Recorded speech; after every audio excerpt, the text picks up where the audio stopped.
مشاهدينا الأعزاء، مساء الخير. أهلا بكم في الجزء الثالث من حصة آفاق وتطلعات مع السيد حسين مالطي للتكلم عن موضوع التاريخ الأسود للبترول الجزائري. توقفنا في الحصة الثانية مع السيد حسين مالطي في سنة 1990. سنة 1990 السنة التي عرفت فيها حكومة الإصلاحية تاع السيد مولود حمراء 89. وفي 90 السيد حسين مالطي في كتابه وشهادته يقول أن في هذه السنة لاحق إلى النظام وإلى الحكم كما يشار إليهم باللغة الفرنسية لي داف، يعني لي ديزرتور دو لارمي فرونسيز، الناس اللي كانوا ضباط في الجيش الفرنسي ثم بأمر من الجيش الفرنسي والسلطات الفرنسية في آنذاك الوقت دخلوا إلى صفوف الثورة لحكم البلاد من بعد الاستقلال. سيد حسين مالطي، مساء الخير. مساء الخير. توقفنا في آخر حصة سنة 90 والدخول اللي ضاف إلى السلطة وإلى هرم الجيش، الهرم الأعلى للجيش، بوصول العقيد مدين محمد الأمين معروف بتوفيق اللي راه اليوم جنرال، يسمى يوم المدعي بجنرال توفيق، لحق في سنة 1990 إلى رئاسة هرم الأمن العسكري الدي ار اس. قبل ما نحكوا هذه القضية، في سنة 1990 صارت قضية الرشوة في ce qu'on appelle le gazoduc مع l'Italie. Est-ce que vous pourrez nous éclairer un petit peu sur cette affaire de corruption? Les DAF, quand ils sont arrivés, quand ils ont pris le pouvoir en Algérie, ils avaient trois objectifs. Défendre les intérêts français, s'enrichir, et donc s'accaparer de la rente pétrolière, et troisièmement, occuper tout le pouvoir, se répartir le pouvoir entre eux. Alors, en ce qui concerne l'accaparement de la rente pétrolière, il y a eu effectivement à ce moment-là, en 1990, c'était la fin de la construction de ce que l'on appelait le gazoduc sous-marin Algérie-Italie. C'était un gazoduc dont la construction avait commencé encore dans les derniers mois avant la mort de Boumedienne, qui a duré une dizaine d'années. Et c'est un gazoduc qui part depuis Hassermel, qui arrive en Tunisie, traverse la Tunisie, passe sous la Méditerranée pour arriver en Sicile, puis de là, il à nouveau sous la mer pour arriver en Italie. Alors, dans ce gazoduc sont associés de bout en bout, pratiquement, la Sonatrach et l'ENI, la Compagnie nationale des pétroles italienne, avec les Tunisiens au milieu, qui sont le propriétaire à 50% du tronçon tunisien. Du côté italien, on avait d'emblée, il y avait une lutte pour la prise en main de ce gazoduc, d'abord pour des raisons également de pouvoir chez eux, mais aussi, surtout pour des raisons financières, parce qu'il y avait de grosses sommes d'argent en jeu et chacun voulait avoir sa part du gâteau. يعني كانت تحالف المافيا الجزائرية مع المافيا الإيطالية, des deux côtés, il y avait deux mafias. Alors, pour peu qu'ils trouvent un correspondant en Algérie, ils pouvaient faire ce qu'ils voulaient de ce gazoduc. Alors, ce correspondant, ils l'ont effectivement trouvé, et ça a été démontré quelques années plus tard, quand un juge d'instruction milanais du tribunal de Milan a lancé une enquête sur cette affaire. Et il a eu comme témoin, enfin, de ceux qu'il a pas inculpé, mais qui était mis en examen, qu'il a questionné, le président de l'ENI. Et le président de l'ENI lui a dit: j'ai donné une commission de 32 millions de dollars à une très haute personnalité algérienne. يعني رئيس الشركة الإيطالية صرح للقاضي الإيطالي أنه شخص يمد رشوة تقيم 32 مليون دولار إلى شخصية سياسية مهمة في النظام الجزائري. Très haute personnalité algérienne, et ceci à la demande du Premier ministre italien, Giulio Andreotti. Lui-même a intervenu auprès du président de l'ENI et lui a présenté un homme d'affaires, un intermédiaire libyen, un certain Omar Yahya, et Omar Yahya était l'intermédiaire entre l'ENI et cette très haute personnalité algérienne. Cette très haute personnalité qui n'a pas été citée au tribunal, il y en avait une seule qui pouvait faire ce boulot-là, c'est le général Arbi Belkhir. C'est l'Arbi Belkhir qui était le correspondant des Italiens de ce côté-ci de la يعني انت تظن Méditerranée. ان الرشوه اللي مدتها الشركه الايطاليه اني ب 32 مليون دولار دها جنرال العربي بالخير Exactement. اللي كان هو مدير عام رئاسه الجمهوريه ذاك الوقت. Exactement. Et je ne suis pas le seul à le dire. Enfin, dans les milieux pétroliers, en tout cas, c'est connu. Hein. Mais ça a été dévoilé également par certains déserteurs de l'armée algérienne, le colonel Samraoui et d'autres en ont également parlé. Donc, ça c'était le plus grand scandale, la plus grande corruption qu'a enregistré le secteur pétrolier algérien. ورئيس الشهد كان عنده خبر عنده علم بهذه القضيه؟ عنده خبر ما عندوش خبر, j'en sais rien. Est-ce qu'il était au courant? Visiblement, il n'était pas intéressé. Le Chadli ne suivait pas les affaires du pays. Et alors, ce qu'il y a également, c'est que dans ce contrat, il y a des ventes de gaz de l'Algérie à l'Italie, et il a été également dit que le général Harbi Belkhir percevait une commission sur les ventes elles-mêmes, c'est-à-dire sur chaque mètre de cube de gaz qui part en Italie, il avait sa commission, et ceci aux dernières informations, jusqu'à il y a 4-5 ans, il percevait encore cette dîme-là. Donc pendant oui, monsieur. Donc pendant une bonne dizaine d'années, au moins, voire 15 ans, 10 سنين إلى 15 سنة ويدير رشوة على كل متر مكعب بترول وغاز يروح لإيطاليا. Ça pouvait, c'est des sommes considérables quand même, M. Mardaï. Beled Al-Slem, quand il a été nommé ministre, Premier ministre, quelques années après, et que la presse italienne a parlé de cette affaire du tribunal de Milan, ce que je viens de raconter, Beled Al-Slem a donné instruction au PDG de la Sonatrach pour porter plainte auprès des tribunaux algériens et auprès des tribunaux italiens pour ce détournement d'argent. La demande a été bloquée. On a empêché, et ça c'est la sécurité militaire qui a empêché à ce que la Sonatrach porte plainte auprès des tribunaux algériens et italiens. Beled Al-Slem, dans ses mémoires, dans son livre, dit mon gouvernement, j'ai été limogé le jour où j'ai essayer de mettre le nez dans les affaires. حاب يقول تقول لك ان منذ وصول الكولونيل توفيق اللي وراه اليوم جنرال على راس الامن العسكري جهاز المخابرات الجزائريه كان يعني بينه وبين الجنرال العربي بالخير اللي كان امين عام الرئاسه كانت شراكه يعني زيتي كومبليس. حاب يقول انت اجر رشوه نعم لكن الى بعيد عبد السلام يقول لك هو امر قاضي تحقيق ولا مدير عام سوناطراك انه يروح امام العداله الجزائريه والايطاليه باش يطلب الاسم تاع هذا الانسان اللي دا 32 مليون دولار تقول لك الامن العسكري هو اللي وقفه وعلى راس الامن العسكري هو جنرال توفيق حاليا ومازال على راس الامن يعني كاين تحالف يعني نشوفوا بلي كان ملي جاوا اللي ضاف للحكم 30 سنه كما قال دوغول ابري من بعد الاستقلال يعني كما يقول باللغه الفرنسيه ديفنو لو بازار. Évidemment, tout cela n'apparaît pas au grand jour, on ne voit pas le patron de la sécurité militaire intervenir, mais on voit le PDG de la Sonatrach, qui était l'homme des services. C'était qui? Abdelhak Bouhafs, qui a été nommé PDG de la Sonatrach à ce moment-là, et qui a couvert l'ensemble de ces choses-là. Abdelhak Bouhafs a dit au ministre qu'avait nommé, ministre de l'énergie, que Al-Islam avait nommé, Hassan Mufti, il lui a dit « Je ne porterai pas plainte, parce que je n'ai pas لان المعلم تاعو قال له ما ديرش بلانت. اوكي نلحقوا لسنه 91 ورجوع سيدي احمد غزالي الى السلطه. تتكلم في الكتاب تاعك على القانون الجديد للمحروقات النوفيل لو سور لي هيدروكاربور 91. Qu'est-ce qu'elle a apporté cette nouvelle loi? واش جابت جديد هذا القانون الجديد تاع المحروقات؟ Alors avant ça, il y a eu une première révision de la loi pétrolière algérienne en 1988, en 1986. Et elle a intervenu parce qu'en 1986, il y a eu ce que l'on a appelé le contre-choc pétrolier. Les prix du pétrole qui avaient augmenté, qui étaient montés jusqu'à $40 le baril à l'époque, ont chuté à $10 le baril.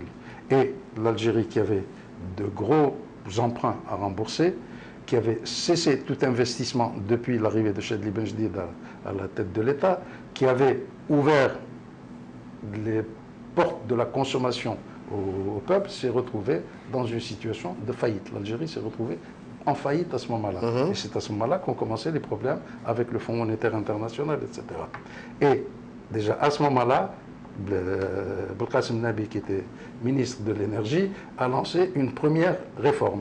Cette première réforme de la loi pétrolière, c'était pour essayer d'attirer les compagnies étrangères pour qu'elles viennent investir en Algérie. Donc il avait assoupli la loi qui existait jusque-là, et l'assouplissement, c'était, il permettait aux sociétés étrangères de pouvoir être opératrices sur les gisements. Jusque-là, seule la Sonatrach pouvait intervenir être opératrice sur les gisements. Maintenant, les sociétés pouvaient le faire. Sauf que, quand des sociétés viennent comme ça, les résultats n'arrivent que quelques années plus tard. Il faut 3-4 ans avant qu'elles découvrent, qu'elles mettent en production, etc. Et donc, que de l'argent commence à rentrer. Mais entre-temps, l'Algérie était en crise économique. Était en faillite. Ouais. Donc, la situation s'est évidemment détériorée, et c'est ce qui a débouché entre autres sur les émeutes d'octobre 88. Les émeutes d'octobre 88, elles prennent leur source là. Alors, il y a une très longue histoire là derrière les émeutes d'octobre 88 également, parce que contrairement à ce que l'on a pu voir, évidemment, ce sont les jeunes qui se sont révoltés, qui ont cassé, qui ont détruit, etc. Mais au départ, ça aussi, c'était une manipulation, c'était des règlements de compte entre Messadia d'un côté, qui était patron du FLN, et les généraux de l'autre. Messadia avait réussi à convaincre Chedli Benjdid que le pouvoir du président venait du peuple. Et donc le peuple, c'était pour lui à l'époque le FLN. Il ne faut pas oublier que lui était patron du FLN. Et donc pour pouvoir remettre le FLN dans le bain, il fallait éliminer petit à petit les généraux. Et il a réussi dans une certaine manière. Il a été assez loin dans sa tentative de les mettre sur la touche. Quand eux s'en sont aperçus, bon, ça a été l'inverse. Ils ont essayé de se débarrasser. Et c'est comme ça que l'on comprend le fameux discours de Chedli au mois de septembre 1988, dans lequel il a critiqué son propre régime, où il a poussé les gens à la révolte. Alors évidemment, il suffit de quelques meneurs qui étaient envoyés par les services pour déclencher des émeutes. Évidemment, ensuite, il y a la majorité des jeunes qui ont suivi.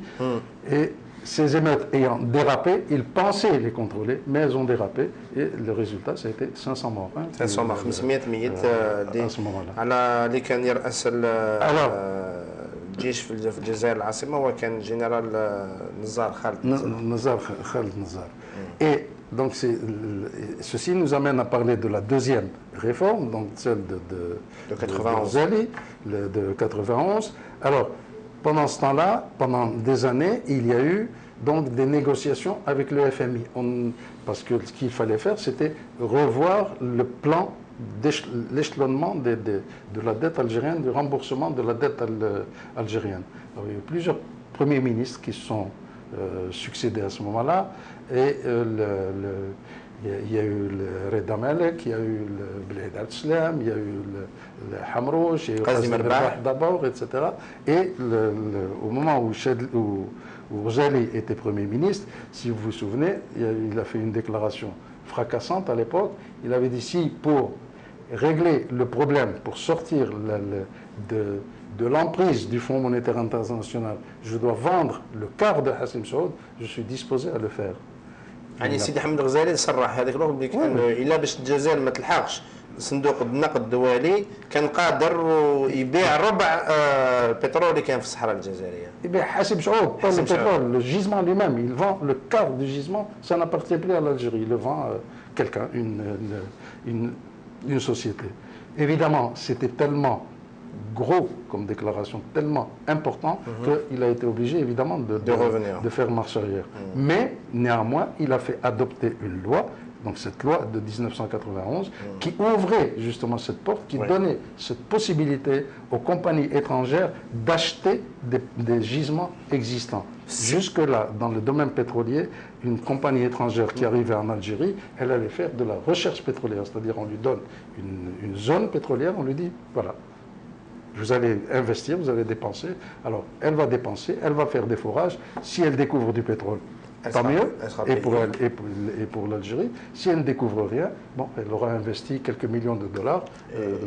Ça reste là. Là, on lui permettait d'entrer dans des gisements existants. Donc là, il y a du pétrole. Il suffit simplement de payer un droit d'entrée. D'accord. Et ça s'est passé pour un grand gisement algérien. سي منطي 5 اكتوبر 88 الاصلاحات تاع 89 اللي لحقوا من حكومه غازي مرباح حكومه حمروش الى حكومه سيد احمد غزالي تقول بان كان السيد احمد غزالي صرح انه قادر il était capable de vendre le quart de Hassim Saoud pour que l'Algérie n'arrive pas aux portes du FMI وفي نفس الفتره تقول بلي كان الفضيحه نتاع ليني 31 مليون دولار داتها شخصيه كبيره في الدوله الجزائريه وتقول انه هو جنرال العبد بالخير اللي كان امين عام الرئاسه وفي حكومه غزالي ولا وزير داخليه. نعم. في هذه الفتره ما بين 89 و 91 كان انفتاح سياسي، كان احزاب تشكلت، كانت انتخابات محليه في 90 فازت بها الجبهه الاسلاميه للانقاذ وبعض الاحزاب الاخرى كجبهه التحرير الوطني وتجمع من اجل الباغسيدي في منطقه القبائل. من بعد لحقنا لتشريعيه 91 نفسه السيد العبد بالخير اللي كان وزير الداخليه يصرح في التلفزيون بعد الانتخابات بالنتائج ويعترف بفوز كان يعني جبهه الاسلاميه للانقاذ 3 مليون 3 ملايين صوت، جبهه التحرير الوطني وجبهه القوى الاشتراكيه. لكن هاد الناس قاموا بانقلاب عسكري، تقول انت في الكتاب تاعك لو كو ديتا دو جانفي 92 يعني انقلاب جانفي 92 وتقول لا فيكتوار دي جانفيس يعني ان هذا الجنرالات كوزير داخليه العبد بالخير او لا جنرال نزار كان قائد الاركان الجيش يعني هنا لحقوا الحكم تاع الصح يعني راهم في الواجهه. شكلوا المجلس الاعلى للدوله اللي هو كونسيل ديتا فيه نزار جابوا بوطياف العبد بالخير مازال وزير داخليه واونتر طون في جهاز المخابرات توفيق général Toufik, il est devenu après général, peu de temps après, il est passé du grade de colonel à général. وتقول هنا بدات la bataille pour les hydrocarbures. Est-ce qu'il y avait une guerre entre eux كان حرب بيناتهم على المحروقات ولا كانوا متفاهمين يعني pour le partage de la rente? Au moins à ce moment-là. À ce moment-là, qu'est-ce qui s'est passé? Il y a eu le Chedli Benjdid, comme on sait, il avait essayé d'ouvrir un peu la société algérienne, il avait essayé d'instaurer un certain multipartisme et, semble-t-il, c'est ce que l'on dit tout au moins, il était prêt à accepter tous les résultats des élections, quelles qu'elles soient. Bon, les généraux, les DAF à ce moment-là, qui n'étaient pas encore tout à fait sortis au grand jour, ils ont vu évidemment ils ont vu les résultats du vote. Il y avait le FIS qui était arrivé en tête, il y avait le FFS qui était en deuxième position, le FLN dernière, et si ces trois partis-là arrivaient au pouvoir, c'en était fini. Ils perdaient le pouvoir, ils perdaient le contrôle de la rente pétrolière et ils perdaient évidemment les intérêts français qu'ils défendaient risquaient de disparaître également. D'où donc leur coup d'État.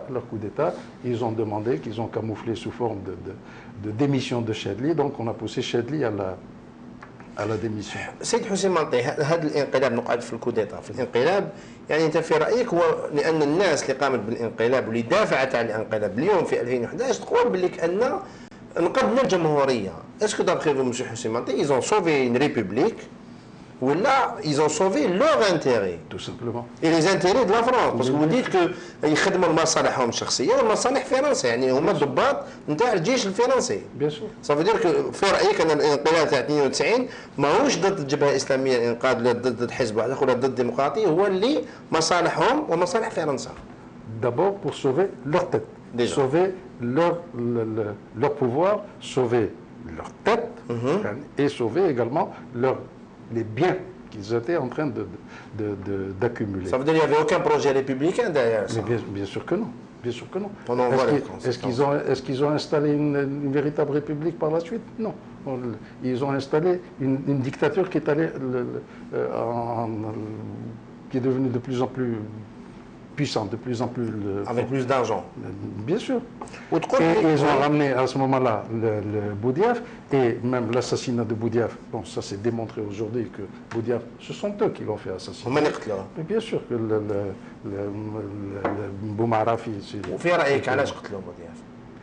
Parce qu'il avait commencé justement à enquêter sur ces richesses brusques qu'il avait découvert. Tout d'un coup, il découvre que Nazar, que l'Arbi Belkhir, que le Fodel Shrif, que je ne sais quoi, toute cette nomenclature militaire était à la somme de fortunes immenses. Donc il a commencé à fouiller et il a envoyé entre autres des missions un peu partout et il a envoyé un jeune le commandant, le Mourad, qui a été assassiné ensuite à Al-Harrach. Évidemment, c'était facile d'imputer son assassinat à des islamistes, quelqu'un qui est venu, qui lui a mis une balle dans la tête alors qu'il était au volant de sa voiture. Mourad est venu, le commandant Mourad est venu ici en France, il a demandé des comptes, il a obtenu de la part des banques françaises, il a obtenu des relevés de comptes, des informations précises là-dessus. Et c'est parce que, et souvenez-vous qu'il y a eu également à ce moment-là, comment s'appelait-il, ce fameux homme d'affaires au Sahara dont on a beaucoup parlé, enfin j'ai oublié le nom, et qui faisait du trafic d'armes, du trafic enfin toutes sortes de trafics pour le compte des généraux. Alors, Boudiaf ayant découvert ces choses-là, bon ben... سيد حسين مالطيح محمد بودياف كرئيس دولة هما اللي جابوه بعد الانقلاب يعني رمز من رموز تاع الجزائر يعني رمز من رموز الثورة الجزائرية كيفاش تظن أنه جنرالات يقولوا أنهم جنرالات الجيش الشعبي الوطني سليل جيش التحرير يقتلوا في التلفزيون مباشرة في التلفزيون رمز من هذه الرموز لأنه بعد يعني رائد من الجيش اللي تسميه رائد مراد باش يحوس على لي كونت تاعهم هنا في فرنسا وفي أوروبا يعني ما عندهم حتى شيء من الوطنية. Ils n'ont hésité devant rien. Boudiaf, c'était certes un président, mais ce n'est qu'un Algérien parmi les 200 000 qui sont morts quand même. يعني الرموز الثورة ما يعترفوش بها. Mais bien sûr que non. تقول بليك في هذه المرحلة نلحقوا الوصول بعد قتل الرئيس بودياف الله يرحمه l'arrivée au pouvoir du général Yamin Zaroual. وتقول بلي qu'il y avait une lutte de clans féroce entre les janvéistes على pour le contrôle des hydrocarbures. يعني هل ما تفهموش القسم تاع Je vous ai parlé tout à l'heure de Abdelhak Bouhabs, qui était PDG de la Sonatrach, qui était leur homme, qu'ils avaient placé à la tête de la Sonatrach, parce que leur but, ça a été toujours de prendre le contrôle de la Sonatrach. Ce qui s'est passé l'année dernière, en 2010, c'est exactement la même chose. On a créé toute une histoire de détournement, etc. Simplement, le but, c'était de prendre le contrôle de la Sonatrach, et aujourd'hui, la Sonatrach est sous le contrôle du DRS. Bon. Ça, on va en revenir à la fin, oui. On y reviendra. Mais à ce moment-là, donc, par la force des choses, parce qu'eux, ils auraient préféré quelqu'un d'autre, ils avaient pensé d'abord à Bouteflika pour le proposer comme président de la République en 1994. Bouteflika ayant refusé, bon, ils sont retournés vers Zaroual, qu'ils ont nommé. Mais leur but, c'était donc toujours le même, défendre les intérêts français, défendre leur pouvoir et s'enrichir. C'est ça, les trois buts essentiels des DAF. Leur philosophie le Zaroual est l'un des plus honnêtes parmi les généraux algériens et il n'a pas marché dans cette combine. Deuxièmement, il ne faut pas oublier que Zaroual a entamé des négociations avec le Front islamique du Salut. Il y a eu la rencontre de Santé Gidio et le Zaroual était d'accord pour approuver la plateforme de Santé Gidio, mais ce sont eux derrière qui ont annulé, qui ont poussé à le يعني شكون يعني زنزار والعربي بالخير وسودي الشريف ومحمد العماري واسماعيل العماري bien sûr c'est toujours les mêmes يعني c'est le cabinet noir يعني حتى إن أتوا بك إلى السلطة وما تهاونتش معاهم في نقطة ينحيوك. Exactement. Et c'est ce qu'ils ont fait, la preuve, alors que le Zaroual était en train de négocier avec le fils, qu'est-ce qu'ils ont fait? Eux, Ismaël Lamari se met à négocier avec l'AIS et obtient un accord avec l'AIS, tout simplement parce qu'ils ne voulaient pas d'un accord politique. الحل السياسي اللي اقترحته وسانتيجيديو هما ما حبوش، حبوا حل عسكري ما بين عسكريين. حل عسكري سي تو. Entre militaires et chefs. Parce qu'un accord politique, ça aurait signifié une redistribution des cartes, à nouveau des partis politiques qui seraient revenus sur la scène, et c'était revenir à 1992. Donc ils ont tout fait pour s'y opposer. Et en ce qui concerne le pétrole, là où il y a eu la grande bataille, c'est que bon, Zeroual a compris, bien sûr, il les connaissait. C'est un général, il connaît leurs méthodes, etc. D'autant plus qu'il ne faut pas oublier qu'il avait comme conseiller Betchin. Betchin qui avait été lui-même patron de la sécurité militaire, et il comptait un peu sur Betchin, justement, du fait des réseaux qu'il avait, etc., en se disant, je vais réussir à neutraliser la sécurité militaire par l'intermédiaire de Betchin. Bon, il n'a pas réussi, et au contraire, ce sont eux qui ont fait la grande... Alors, la bataille pour les hydrocarbures, elle a débouché sur la nomination de Youssef Yousfi, celui qui est aujourd'hui ministre du pétrole. C'est un ami de Zeroual, et Zeroual l'a nommé déjà à cette époque-là. Oui. Donc, il avait réussi à reprendre, Zeroual, le contrôle du secteur pétrolier et de la Sonatrach. Bon, comme eux voulaient se débarrasser de lui, donc ils ont monté toute la cabale contre le Betchin. Pendant 3 mois en 1997-98. وشهدت هذه المرحلة les massacres تاع بن طلحة وسيدي يوسف. Ça c'était en 96, oui.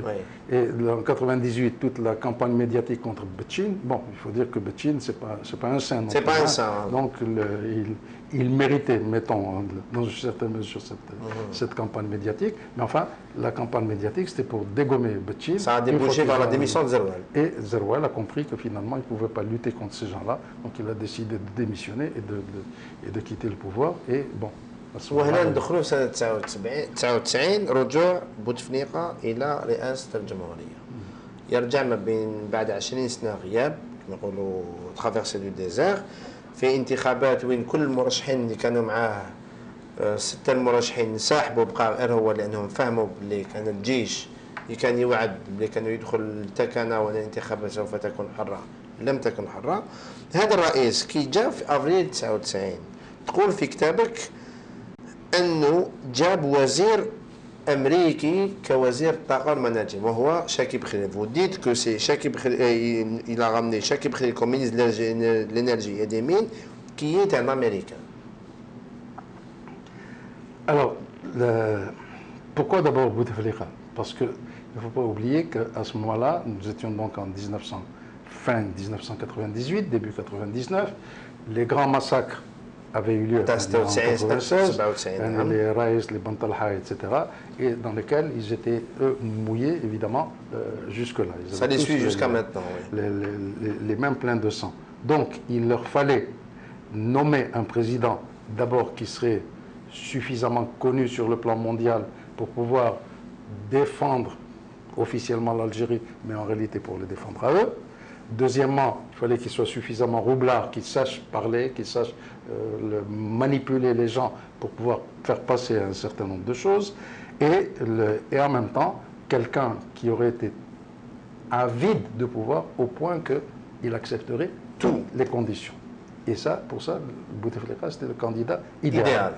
Il rêvait de ce poste depuis 20 ans, donc il était prêt à accepter tout, d'autant plus qu'il savait qu'en 1994, quand il avait dit non, bon, ils ont trouvé une autre solution, et cette fois-ci, c'est dit si je dis non, cette fois-ci aussi, bon, c'est foutu, après ça, plus jamais je n'aurai la possibilité de... Mais يقول بليك أنه واحد من اللي ضاف هو اللي عاود رجعوا اقترحوا على الجنرالات وهو العبد بالخير هو اللي جاب. Bien sûr, c'est lui qui c'est toujours lui, c'est pour ça qu'on l'appelle le cardinal, qu'on l'appelle le cardinal du régime. C'est lui qui était à la tête de toutes ces manigances. Donc, Bouteflika arrive. Al-Habib El-Khair Amin Am Reassa, secrétaire général de la présidence. Il le présente, il s'arrange pour dire qu'il était candidat indépendant, si vous vous souvenez. Il n'était pas candidat du FLN, c'était un candidat indépendant. Et ce candidat indépendant, d'un coup, il obtient, je ne sais pas combien c'était. 80%, je crois, au premier tour. Quelque chose comme ça. Sauf que ils lui ont monté un coup. Ils se sont arrangés pour informer les autres candidats potentiels. Ils étaient 6 il y avait Hamrouch, il y avait Khaled Brahimi, Jaballah, Seifi et donc, ils se sont arrangés pour les informer la veille du scrutin que c'était réglé, qu'ils n'avaient pas à espérer quoi que ce soit. Les autres se sont retirés et ça, c'était un coup qu'ils lui ont monté pour lui montrer que s'il était élu, c'est grâce à eux. Il s'est retrouvé candidat unique et par conséquent, il ne pouvait pas ne pas être élu. Même avec 20% de voix, il était élu parce qu'il était candidat unique. هنا راك تعطينا معلومه تقول باللي ان الجيش ولا قياده الامن المخابرات هي اللي علمت المترشحين السته انه يعني اللاعب مخدوم وان بوتفليقه هو اللي رايس حتى انهم يسولوتيها. هاد المرشحين قالوا هذاك الوقت بليك ان حمروش هو اللي كان عنده هذه المعلومه وعلمهم وجاب لهم يعني دي بروف ماتيريال. يمكن ça a dû passer par Hamrouch, c'est possible. Je ne sais pas exactement par quel canal ils ont fait parvenir l'information. Mais toujours est-il, ils se sont arrangés pour faire savoir à ces candidats-là qu'il n'y avait rien à espérer. Et, alors vous pouvez vous retirer. Vous pouvez vous retirer. Sachez que les dés sont jetés, c'est Bouteflika le président. Maintenant, celui qui veut rester, qu'il reste, celui qui veut se retirer. Vous pensez que Bouteflika avait bien compris le message? Ah mais bien sûr. Mais bien sûr, لانه بعد افريل 99 قاعد يقول انا مانيش حاب نكون نصف رئيس ولا ربع رئيس حاب نكون رئيس. C'est pour ça que pendant des années ensuite il a nourri ce complexe les premières années. Je ne suis pas un trois quarts de président, je vais être un président entier, mais parce qu'il a compris le jeu et le piège qu'il lui avait tendu. Et pour eux, automatiquement, il était un président mal élu. Donc d'emblée, il était en position d'infériorité vis-à-vis d'eux. Et c'est la première fois que l'on a vu, alors que jusque-là, la sécurité militaire, les services de sécurité étaient sous le contrôle du président, du temps de Boumediene tout particulièrement. Avec Chedli, ça a quand même continué. Et là, pour la première fois, on a vu le contraire. Ce sont des services de sécurité qui contrôlaient le président. Ce n'est plus le président qui contrôle les services, mais c'était... le général Tawfiq, هو اللي يحكم في Bouteflika. Bien sûr, bien sûr. دخل شيء نعم تفضل. Maintenant, un Américain à la tête du ministère de l'énergie. Abdelaziz Bouteflika, quand il est arrivé, donc quand il a été élu, il a compris d'abord que son pouvoir, que vis-à-vis d'eux, il était diminué, donc il fallait qu'il essaie d'asseoir son pouvoir un peu mieux. Comment faire pour asseoir son pouvoir? Il lui fallait, à défaut d'avoir le soutien du peuple, chez le peuple, bon, on en fait ce qu'on veut dans ces élections, il s'est dit, il faut que j'obtienne le soutien de l'étranger. Et si j'arrive à obtenir le soutien des grandes puissances étrangères, bon, je serai le plus fort de force par rapport aux militaires. Par rapport à eux. Alors, quelles sont ces puissances-là? Les États-Unis et la France. Voilà les deux puissances qui comptent. المساعدة تاع الخارج ضد جنرالات اللي اتوا به بالسلطة وهما فرنسا والولايات المتحدة الأمريكية. Exactement. Deuxièmement, Bouteflika a rêvé de jouer auprès des États-Unis et auprès du président américain le même rôle que jouait le Moubarak, le président égyptien, ou le roi d'Arabie Saoudite. Les plus grands alliés de l'Amérique à ce moment-là dans le monde arabe, c'était l'Arabie Saoudite et l'Égypte. Oui. Donc il rêvait de jouer un rôle identique à cela, et pour jouer ce même rôle, donc il fallait qu'il crée des liens avec George Bush qui venait d'être nommé élu président de... Et ces liens, il voulait les créer en nommant Chakib Khalil, ministre de l'Énergie et des Mines. Alors Chakib Khalil, c'est un ami de Bouteflika, un ami d'enfance. Ils ont vécu ensemble dans la même maison à Oujda. Bouteflika vivait dans une famille où son père avait deux femmes. Il y avait la mère de Bouteflika et une deuxième femme. Et donc, au sein de la famille, il y avait une situation qui n'était pas très agréable, mettons. Alors, le Cheikh Ibrahim, dont les parents vivaient également au Maroc, à Oujda à ce moment-là, ils allaient ensemble à l'école et c'était son ami. Donc, il jouait ensemble. Oui, bien sûr. Bien sûr, donc, ils jouaient ensemble, ils allaient à l'école ensemble, il lui arrivait de dormir des fois chez Cheikh Ibrahim, etc. Donc, c'est son ami de très longue date. Cheikh Ibrahim part aux États-Unis vers les années 56-57 par là, grâce à une bourse qu'il a obtenue avec l'assistance de Bouteflika, de son copain. Donc il part aux États-Unis, il fait des études là-bas et il reste aux États-Unis. Une fois qu'il a terminé ses études d'ingénieur, il a travaillé pour plusieurs boîtes américaines et c'est en 1973 que nous avons pris contact avec lui depuis Alger, à la Sonatrach, et nous l'avons ramené en Algérie. C'était la première fois qu'il mettait les pieds en Algérie en 1973. Il ne connaissait pas son pays. يعني متورة منها بعث الحكومة المؤقتة الجزائرية الدراسة بدراهم متورة في الولايات المتحدة ما دخلش من بعد الاستقلال حتى سنة 73. Et même avant, il est né à Oujda. Il a tout le temps vécu au Maroc. Du Maroc, il est allé aux États-Unis. Il est rentré dans le pays de ses parents. Pas dans son pays, il ne connaissait pas l'Algérie. Il est rentré dans le pays de ses parents en 1973, alors qu'il est né, le Cheikh Ibrahim est né en 1937 ou 38, donc il devait avoir quoi, une quarantaine d'années. انتم كإطارات سوناتراك انتم اللي اتصلتوا به ماشي هو اللي اتصل بالحكومة الجزائرية باش يعرض الخدمات نتاعو. Qui l'avons ramené et il a travaillé avec nous à la Sonatrach. Il est resté à peu près 3-4 ans à la Sonatrach. En 1900, ensuite il a obtenu, toujours grâce à Bouteflika, un poste de conseiller à la présidence et il a quitté la présidence en 1979 à l'arrivée de et il est parti aux États-Unis à New York. C'est à ce moment-là qu'il a recommencé à travailler avec d'autres sociétés et à la Banque mondiale. Il est resté à la Banque mondiale jusqu'en 1999. Donc, depuis sa date de naissance, 1937 ou 38, jusqu'en 1999, il a vécu 6 ans en Algérie. Voilà. En 1999, Bouteflika est nommé président de la République. Il a été nommé en avril 1999. Si vous vous souvenez, il a constitué son premier gouvernement en janvier 80, donc 8 mois après. Janvier 2000. Oui, janvier 2000. Voilà. Bouteflika part au mois de septembre à New York pour assister à l'Assemblée générale des Nations Unies. Il était en train de constituer son équipe. Il appelle son copain Shakib, alors qu'il était à New York et qu'il lui vivait à Washington. Il l'appelle, il lui dit voilà, si tu veux, je te propose un poste de conseiller à la présidence d'abord et ensuite ministre de l'énergie. Le Shakib Khalil dit d'accord, sauf que moi, si je reste à la Banque mondiale, moi j'ai une retraite de je ne sais combien, telle somme.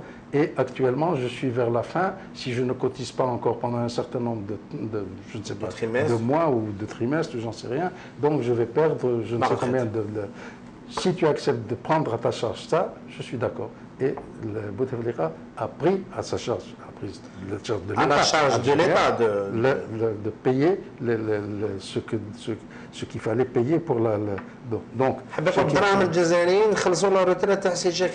et c'est comme ça qu'il a obtenu sa retraite de la Banque mondiale et il arrive en Algérie en tant que d'abord conseiller. Il a passé quelques mois comme conseiller et puis ensuite ministre de l'énergie.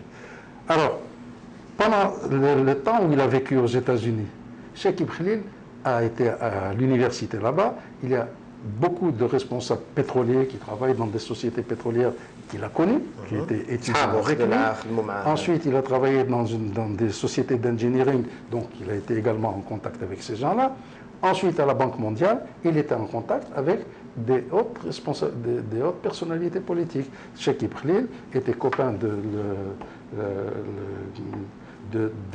du ministre de l'énergie de Clinton. Enfin, il y avait deux ministres, un de Clinton et un de Bush, qui sont des amis de Cheikh Ibrahim. Je cite les noms dans mon livre. Et ce sont ces gens-là qui l'ont aidé justement à créer un certain nombre de contacts aux États-Unis pour le compte de Bouteflika. Et donc, Bouteflika, il essaie juste de s'introduire au sein de l'administration américaine. Voilà, il fallait avoir le contact avec Bush, et c'est par ce biais-là qu'il a établi le contact avec Bush. Alors, que va-t-il se passer ensuite? C'est là où... يعني نحكوا مثلا سنة 2000 2001 خاصة 2001 حادثة الورلد تريد سنتر 11 سبتمبر 2001 يعني في الرؤساء الغربيين أول رئيس غربي زار الولايات المتحدة من بعد 11 سبتمبر هو الرئيس شيراك، وهذا شيء طبيعي لأنه مع حلفاء فرنسا والولايات المتحدة سي دي بي أليي. لكن بوتفليقا هو أول رئيس عربي إفريقي خارج من الحلف الأطلسي زار الولايات المتحدة حتى واش يقول لك قلت لك انه عنده كانت له رساله لبوش Alors, Bouteflika est allé à 2 reprises aux États-Unis dans le courant du dernier trimestre de 2001, donc après les attentats du 11 septembre. La deuxième fois, et c'est cette fois-là où il a rencontré Bush, où il a passé des accords avec lui, dont je vais parler, il a été en tant que représentant de l'Afrique. Les Africains s'étaient réunis, il y avait une réunion qui s'était tenue en Afrique du Sud pour le NEPAD. Et les Africains avaient décidé d'envoyer une délégation, 3 chefs d'État, le président sud-africain, le président nigérien et le président algérien, pour représenter donc l'Afrique à un sommet Afrique et États-Unis qui devait se tenir à Philadelphie au mois de novembre 2001. Bouteflika part là-bas aux États-Unis. Évidemment, il avait préparé son voyage auparavant. Que s'était-il passé avant cela aux États-Unis? Pourquoi, enfin tout ce dont je vais parler maintenant, pourquoi c'est intervenu?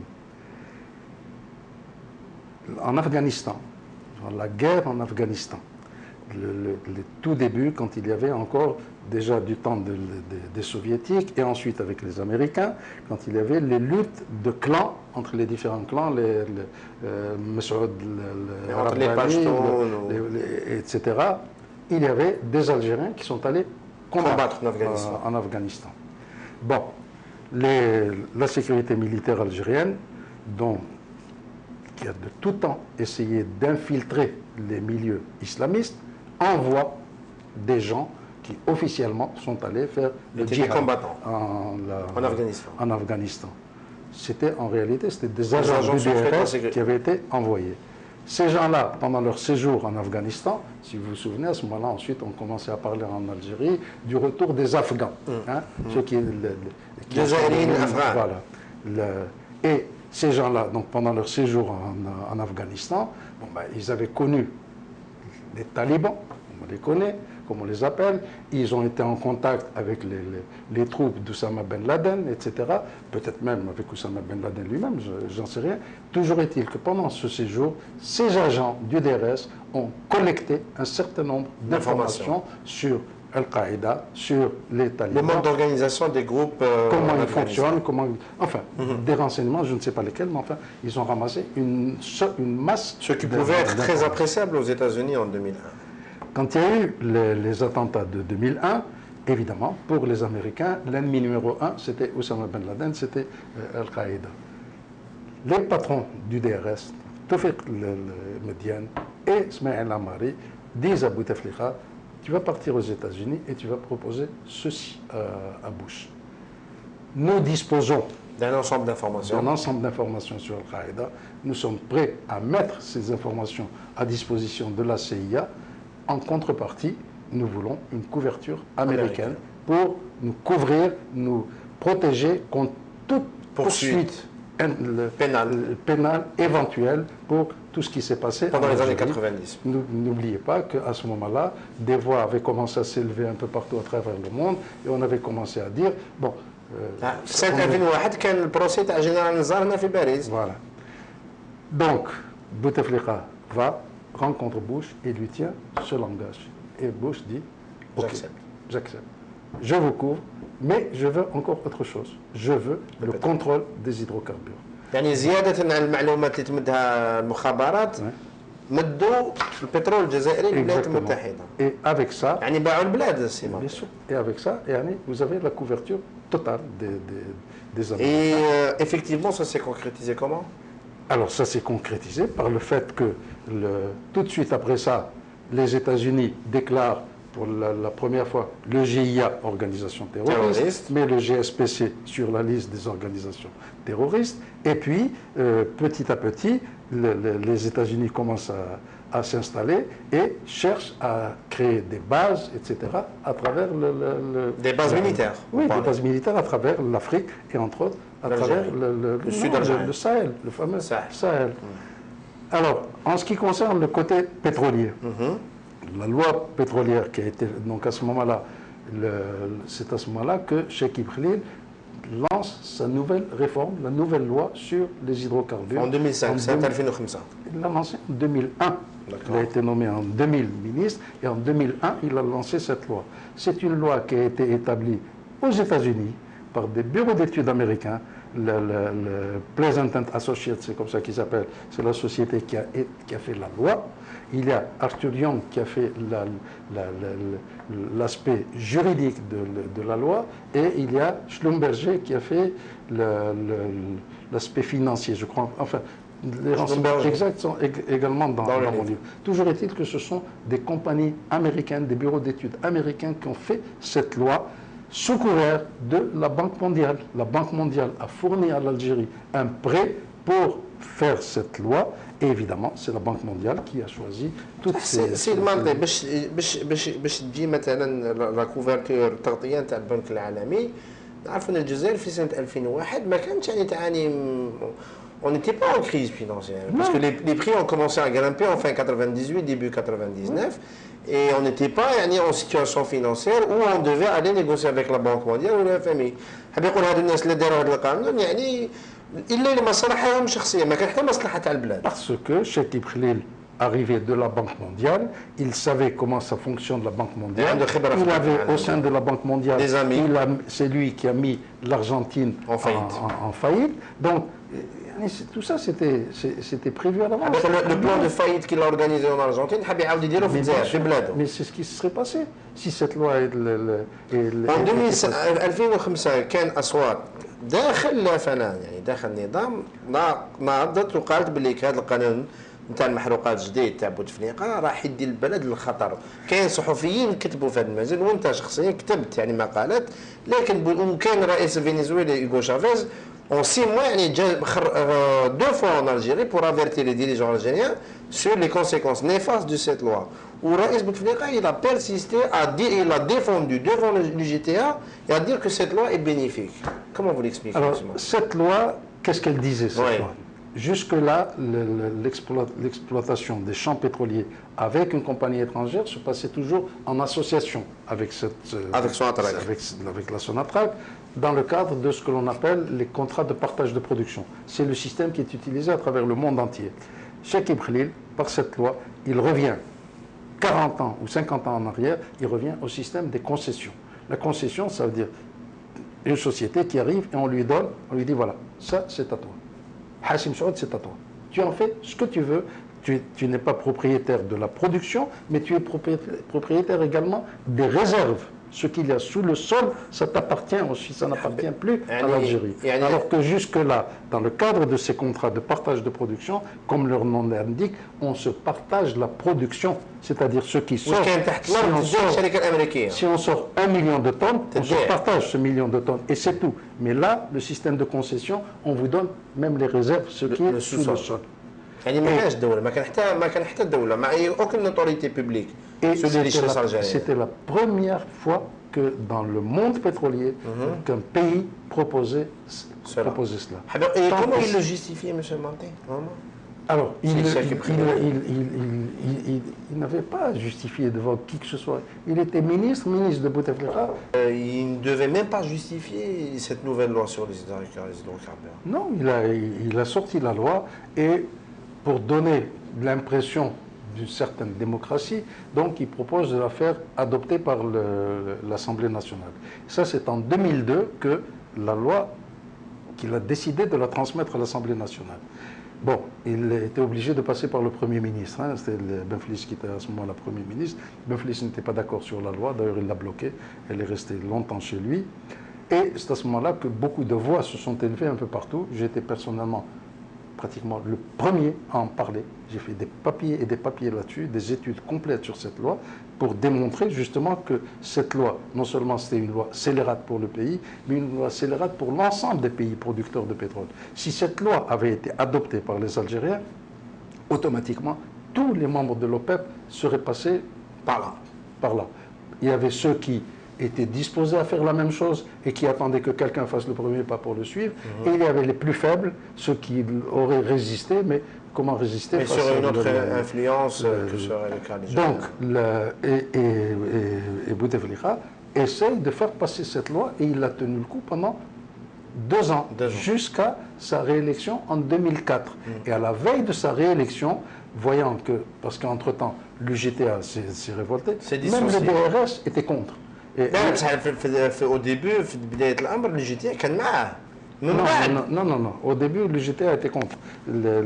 Et Ouyahia, qui était secrétaire général du RND à ce moment-là, n'était pas Premier ministre, s'était prononcé contre. Et comme tout le monde le sait, Ouyahia, c'est le représentant du DRS. Donc, l'UGTA a menacé de faire une grève nationale la veille du 24 février pour dénoncer cette loi. Pour dénoncer cette loi, le 24 février 2003.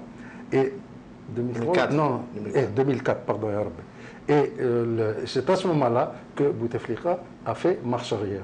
J'ai dit, si j'ai l'UGTA contre moi et j'ai le DRS contre moi, je ne pourrai jamais être réélu. Donc, pour être réélu, il n'a pas supprimé la loi, il l'a gelée. Et la loi est restée gelée entre 2004 et 2005. Pendant une année, elle est restée. Une fois qu'il a été réélu, hop, la loi, il a ressorti la loi. Il y a eu des contrats dans le sens de la loi qui ont été signés entre-temps, non? Alors, entre-temps, si, il y a eu un contrat. Ils ont passé un contrat avec Shell.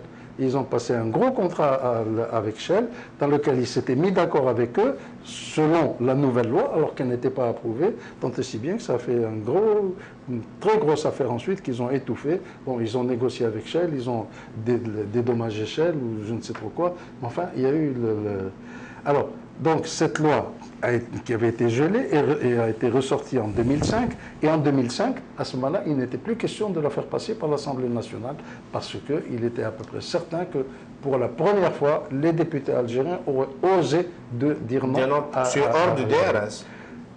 Probablement sur ordre du DRS. Alors, c'est à ce moment-là qu'il a fait adopter cette loi par ordonnance. C'est lui-même qui a signé les ordonnances. Et il a fait passer cette loi en 2005. Entre-temps, arrive sa maladie, il tombe malade en fin d'année 2005, il est admis dans un hôpital parisien, il a passé combien un mois militaire ici, français, et il est rentré 2 mois après en Algérie, et la loi avait été signée, mais les décrets d'application n'étaient pas encore sortis. Et c'est à ce moment-là que, entre-temps, ça a commencé à bouger au sein de l'OPEP.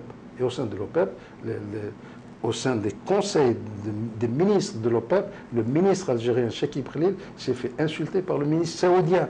Que les Saoudiens disent aux Algériens, vous êtes, c'est vous les suppôts des Américains au sein de l'OPEP. C'est une première. ولينا بلو روايس كل رواية يعني باسكو أكبر حليف في الولايات المتحدة في l'OPEP هو المملكة العربية السعودية. On a fait mieux qu'eux. Et donc à ce moment-là, peut-être que sa maladie, je ne sais pas, lui a fait penser à d'autres choses, peut-être l'influence de on dit que sa mère avait une très grande influence sur lui, peut-être l'influence de sa mère, enfin, j'en sais rien. Toujours est-il qu'il y a aussi le fait que les Américains, ayant vu l'état de santé de Bouteflika, ont commencé à passer par-dessus sa tête, et c'est à ce moment-là qu'ils ont établi des liens directs avec le DRS, et que la coopération sur le plan sécuritaire s'est étendue bien comme il le faut. Alors peut-être aussi parce qu'il s'est senti hors jeu avec les Américains, c'est à ce moment-là qu'il a bloqué ça. Alors pour leur faire payer ça, il a bloqué les décrets d'application de son le président de la République algérienne démocratique et populaire, c'est Abdelaziz Bouteflika, a décidé de vendre le pétrole algérien aux Américains. Oui. Juste pour gagner leur confiance et leur amitié. Pour avoir leur soutien et leur couverture. Pour se couvrir lui-même en tant que président et pour couvrir les généraux algériens pour tout ce qu'ils ont fait pendant 10 ans de guerre civile. والناس اللي يقولوا اليوم يدافعوا على البيلون تاع بوتفليقه يقولوا بلي كان السيد جاب لنا الامن والسلام وسقوا البلاد. Je pense qu'ils sont dans le faux. Parce que كان القانون هذا كمل و il n'a pas été annulé, الجزائر اليوم ديجا هيدا راهي مبيوعه ça aurait été pire que ça. Il n'y a pas eu que ça dans le domaine pétrolier. Oui, il y a des détails. L'affaire Brown avec l'entreprise Brown & Root. Brown & Root, c'était quoi? Le BRC, c'est Brown & Root Condor. C'est une association entre une grande compagnie d'engineering américaine, Brown & Root, et une compagnie algérienne qui s'appelait le Condor. Bon. Et Brown & Root, c'est qui? C'est une filiale de Halliburton. Halliburton, c'est la plus grande compagnie pétrolière au monde. Et le président de Halliburton, c'était Dick Cheney, vice-président des États-Unis d'Amérique. Bon, et au sein de cette société qui a été créée en 1994, et ça a été, les journaux algériens en ont parlé pendant des mois, que cette société facturait 600-700% du prix normal d'une prestation, quelle que soit cette prestation, que le cheikh Ibrahim a déclaré lui-même que BRC était une société algérienne et par conséquent, elle avait priorité pour toutes sortes de marchés contrats, publics. que jusqu'à 15%, s'ils étaient 15% plus chers que...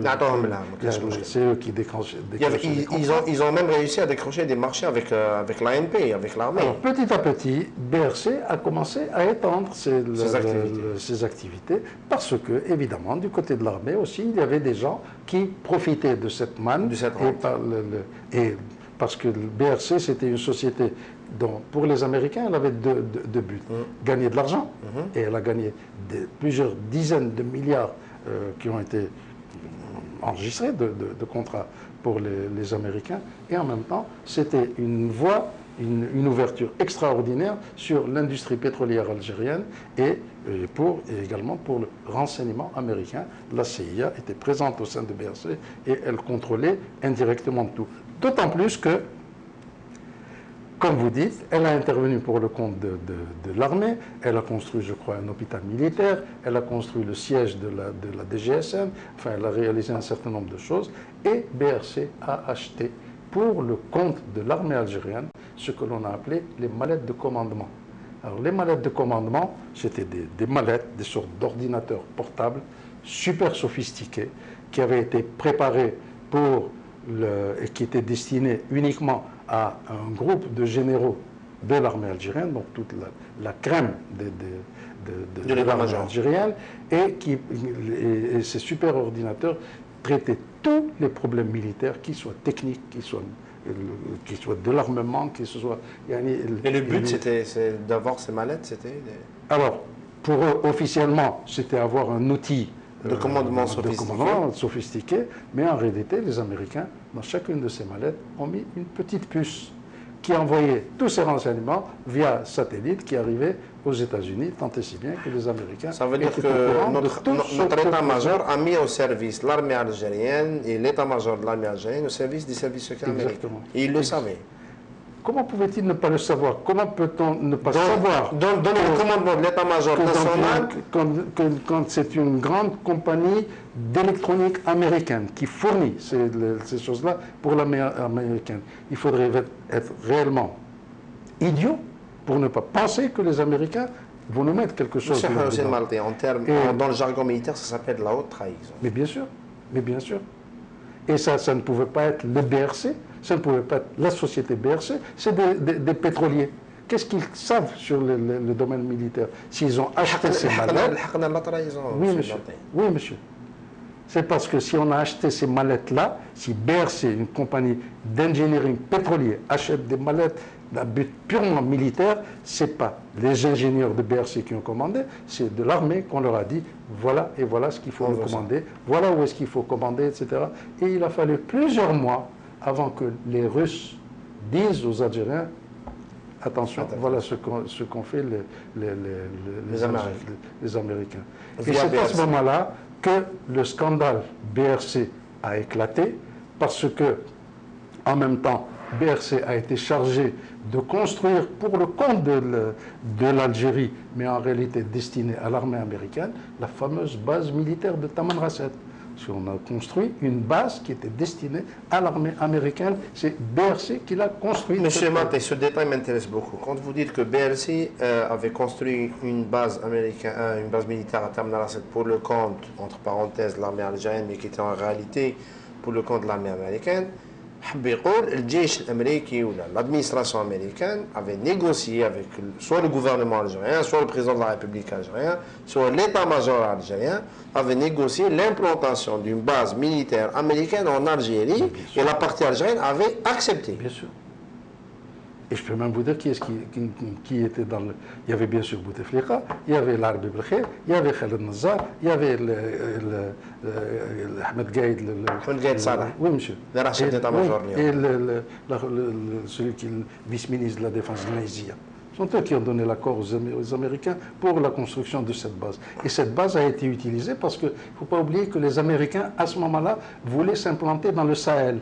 Et pourquoi voulaient-ils s'implanter dans le Sahel? C'est parce que tout autour du Sahel, il y a l'Algérie, la Libye au nord, il y a le Tchad, il y a le Cameroun, des pays pétroliers, il y a le Nigeria un peu plus bas, et il y a même la Mauritanie dans laquelle il commence à y avoir du pétrole. Oui. Et à ce moment-là, les Américains voulaient contrôler toutes ces zones-là, toutes ces zones pétrolières. Et c'est à ce moment-là qu'ils ont sorti ce qu'ils ont appelé la banana theory, cette théorie de la banane, selon laquelle Al-Qaïda, qui a été vaincu, battu en Afghanistan, va s'installer dans une région, Sahel, et dans une zone en forme de banane qui va depuis l'Érythrée à l'est jusqu'à la Mauritanie à l'ouest. L'arc sahélien, ce qu'on appelle l'arc sahélien. Voilà, et c'est là que Al-Qaïda va... Voilà. Et donc, on ne peut pas construire une base comme ça. ندخل فيها سؤال سياسي حتى نوليو الامر تاع التاريخ الاسود البترول الجزائري. كيفاش النظام الجزائري انتهت يعني كومون فوز اكسبليكي كو دي زيتوريتي الجزائريين الجزائر اليوم اللي كانت دائما غيوره على الوطنيه تاعها ولا سوفرانتي دو تيريتوار نعاودوا ندخلوا الامريكان ونعطوا لهم من باز في تاع من راصد. Comment ça se fait? Vous avez utilisé le mot tout à l'heure. Hein? C'est une traîtrise par rapport. Vous les accusez de trahison, monsieur Marty? Mais bien sûr, c'est ça ce qu'ils ont fait. C'est ça ce qu'ils ont fait. Et comme ils étaient complices aussi bien du côté de Bouteflika que du côté de l'armée et du DRS au sein de cette affaire. Et c'est le DRS qui a déclenché les hostilités parce qu'ils sont arrivés à un point où ils n'étaient plus d'accord sur le partage de la rente que provoquait le BRC. Et c'est Ouyahia, qui était Premier ministre, qui a déclenché une première enquête qu'il a lancée par le biais de l'IGF, l'Inspection Générale des Finances, pour dénoncer les détournements de fonds qui se faisaient au sein de BRC et dont profitaient les frères de Bouteflika. Hein, ou l'avocat, comment s'appelle-t-il, Abdelghani, celui qui a travaillé pour Khalifa. Alors, lui, il a déclenché cette enquête et c'est à ce moment-là que l'on a commencé à entendre parler dans les journaux algériens qui publiaient ça, bien entendu, des journaux qui étaient à la solde du DRS, qui étaient tout heureux de publier ces choses-là, 600% de facturation, 700%, l'immeuble Chabani qui a été acheté à je ne sais combien de milliards, le siège du ministère de l'Industrie, de l'Énergie qui a été construit par la résidence Chabani est toujours fait par BRC, et BRC qui arrivait jusqu'à fournir jusqu'à des oreillers, jusqu'à de la literie. Alors, une société pétrolière... on ne sait pas acheter de la literie. Évidemment, BRC achète un truc à 1000 dinars, à 10 euros chez Darty et le facture à 500 euros en Algérie. Voilà comment les choses se passaient. Alors quand ils ont... Mais vous dites que cette affaire de corruption, avant que ces enquêtes soient déclenchées, ces affaires de corruption étaient organisées par le biais de la présidence de la République et sur l'accord du DRS. Mais bien sûr, ils se partageaient le gâteau. Alors, la première attaque étant venue du DRS, Bouteflika riposte en dévoilant l'affaire des mallettes, comme quoi, voilà, vous aussi, voilà ce que vous راكم شريتوا لي مالات على الملك انتم تاعك بعتوا البلاد حاب يقول تفاخر يعني ماشي غير انا بعت البلاد انتم تاني يعني احنا كامل بعتنا Et c'est comme ça que au bout d'un moment, parce que c'est toujours comme ça que ça se passe au sein du pouvoir algérien, il y a cette lutte permanente entre le DRS et le président, et à un moment, quand ça atteint un moment où ils sentent que tous les deux peuvent perdre, à ce moment-là, c'est le cessez-le-feu. Ils s'arrangent. Et là, qu'est-ce qu'ils ont fait? Ils ont dissous, en 24 heures, ils ont dissous le BRC, une société et qui a été dissoute sur ordre du président de la République. C'est une compagnie. Est-ce que vous avez vu, vous, dans le monde, une société qui appartient à des intérêts privés, oui. qui est dissoute par le président de la République? cette société, elle a un conseil d'administration, elle a des actionnaires. Normalement, c'est à eux de décider de garder leur société. Et cette solution a été dissoute, comme l'a écrit un journal algérien, et pourtant, c'est pas le plus... El Watan a dit, on a essayé, c'est comme dans la famille où l'on élimine la fille qui a amené le scandale à la famille, parce qu'elle a été violée ou j'en sais trop rien. C'est exactement là ce qui s'est passé. On a éliminé cette société, elle n'existe plus tout d'un coup, et on ne sait jamais ce qui s'est passé officiellement au sein de cette société. Il n'y a pas eu de bilan. Ce que l'on sait, c'est que Brown & Root, par contre, a été récompensé. Elle a été récompensée, on lui a accordé un gros contrat ensuite sur Skikda pour construire des unités de liquéfaction à Pourquoi Brown & Root a été récompensé et pas la Sonatrach? Parce qu'ils ont accepté de lâcher la poule aux œufs d'or. Non, parce que peut-être aussi que Brown & Root, il y avait dit que chez derrière. Mais américain, peut-être, je ne sais pas. Mais enfin, en tout cas... Et le projet de base militaire au Sahara, il en est où? Parce qu'on a vu des images sur YouTube, l'armée américaine en train d'entraîner l'armée algérienne. Ou je les entraîne, كانوا يدربوهم على لو تير، يعني كيفاش تيري بكلاشنيكوف ولا بسيمينوف، كأنه الجزائريين الجيش الجزائري ما يعرفش يتيري بكلاش ولا يعرفش يتيري بسيمينوف، حتى يجي مارينز امريكي ويعلموا كيفاش يتيري بها. Alors cette base, elle existe jusqu'à présent. Bon, semble-t-il, elle n'est plus utilisée. D'accord. Mais bon, Wikileaks dit qu'elle a été utilisée pour les vols secrets à la CIA aussi. Ça, c'est selon les révélations de Wikileaks. سي مارتي في الكتاب تاعك في لا فاز فينال تكلم على لي زامي دو بريزيدون اي لا سيربريز دو لافير اوراسكوم تقدر توضح لنا؟ Alors là, c'est toujours la même chose parce que c'est un régime. Le régime de Bouteflika, sa marque de fabrique, c'est la corruption. Depuis qu'il est arrivé, c'est la corruption, c'est gagner énormément d'argent et tout ça, c'est son entourage. Et lui d'abord, on a parlé la dernière fois, on a parlé de Bouteflika qui en 1978 avait été condamné par la Cour des comptes où il avait détourné les 60 millions de francs. Voilà. Donc, dès le départ, c'est quelqu'un qui lui-même était véreux. C'est pas. يقولوا في الجزائر هذا الكلام يعني تاع الشارع يقولوا بكنا اوراسكوم المصريه اللي داروا لها مشكل بعد هي معروفه على اسم الشركه الجيزي. واحد الوقت كانت واحد اون بوس تليفونيك واسمها لا بوس الو، الناس برا كانت تقول بك لا بوس الو تاع سعيد بوتفليقه. L'affaire d'Orascom, c'est quoi? Le propriétaire d'Orascom, c'est Najib Sawiris, des Égyptiens. Et Najib Sawiris a lancé sa compagnie de téléphonie, d'abord un peu en Égypte, il a créé Mobilil en association avec Orange, puis il a été en Jordanie, et il a eu un éclair de génie quand il a créé Orascom en Algérie. Alors qu'est-ce que c'était cet éclair de génie? Il a nommé directeur général d'Orascom en Algérie un Palestinien, Mohamed Chourafa, qui l'a nommé le PDG d'Orascom. Qui est Mohamed Chourafa? Mohamed Chourafa était directeur du protocole du Cheikh Zayed ibn Nahyan, auprès duquel Bouteflika a été conseiller pendant des années. C'était un très bon ami à lui.